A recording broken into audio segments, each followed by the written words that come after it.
You're an interesting man, Mr. Scamandra.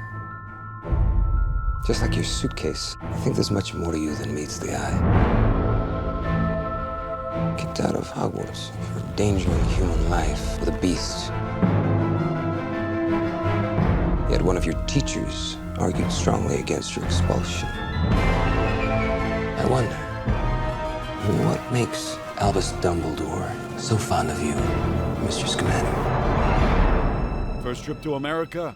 Yes. Must get that fixed. Anything edible in there?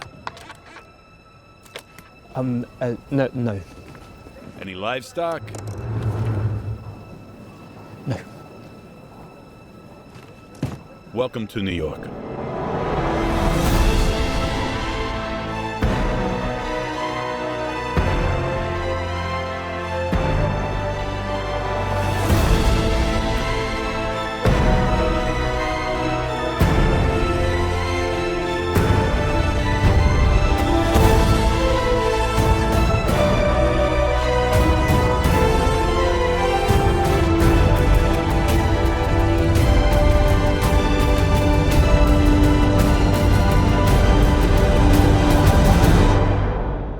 No human could do what this thing is capable